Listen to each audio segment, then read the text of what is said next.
السلام علیکم دوستو، آپ کا خیر مقدم ہے ہماری یوٹیوب چینل پر۔ آج ہم بات کریں گے ان خاص اوقات کے بارے میں جب اللہ سبحانہ و تعالی ہماری دعا کو ضرور قبول فرماتا ہے۔ تو چلیے شروع کرتے ہیں۔ پہلا موقع، لیلۃ القدر، رات کے پچھلے حصے میں۔ لیلۃ القدر جو رمضان کے مہینے میں آتی ہے، وہ ایک ایسی رات ہے جس میں کی گئی دعا کو اللہ سبحانہ و تعالی خاص طور پر قبول فرماتا ہے۔ اسی طرح رات کے آخری حصے میں اٹھ کر دعا مانگنا بھی بہت افضل ہے، کیونکہ وہ وقت اللہ کے قریب ہونے کا وقت ہوتا ہے۔ دوسرا موقع، نماز کے بعد اور اذان اور اقامہ کے درمیان۔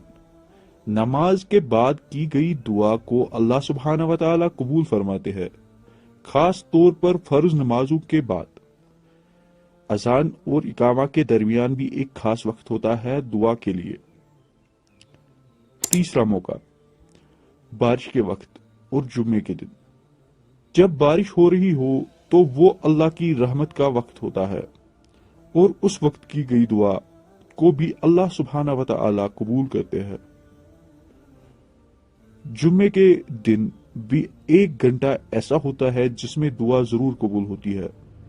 زمزم پیتے وقت اور سجدے میں۔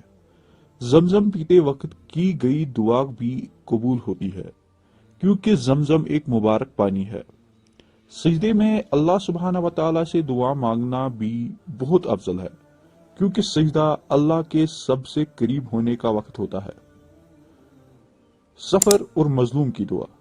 سفر میں مسافر کی دعا اور مظلوم کی دعا کو اللہ سبحانہ و تعالی کبھی رد نہیں کرتا۔ یہ دونوں ہی اوقات اللہ کے نزدیک ہوتے ہیں اور ان کی دعا میں ایک خاص قبولیت ہوتی ہے۔ والدین کی دعا اور بیمار کی دعا۔ اپنے بچوں کے لیے والدین کی دعا اور بیمار کی دعا بھی اللہ کے نزدیک ہوتی ہے۔ ان دعاؤں کو اللہ سبحانہ و تعالی خاص توجہ دیتے ہیں۔ دعا مانگتے وقت ہمیں چاہیے کہ ہم پوری اخلاص اور یقین کے ساتھ دعا مانگیں، اللہ سبحانہ و تعالی سے ڈائریکٹ کنیکشن بنانے کی کوشش کریں۔ ہمیشہ یاد رکھے کہ اللہ ہر دعا سنتے ہیں اور اس کا جواب دیتے ہیں، چاہے وہ ہمارے حق میں ہو یا ہمارے حق میں نہ ہو۔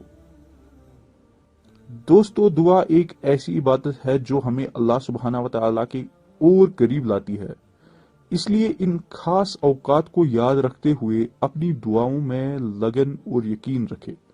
اللہ ہم سب کی دعاؤں کو قبول فرمائے، آمین۔ یہ تھی آج کی ویڈیو۔ اگر آپ کو یہ ویڈیو پسند آئی تو لائک اور شیئر ضرور کریں، اور اپنے کمنٹس میں ہمیں بتائیں کہ آپ کی دعا کب قبول ہوئی۔ ہماری چینل کو سبسکرائب کرنا نہ بھولے۔ جزاک اللہ خیر۔ اللہ حافظ۔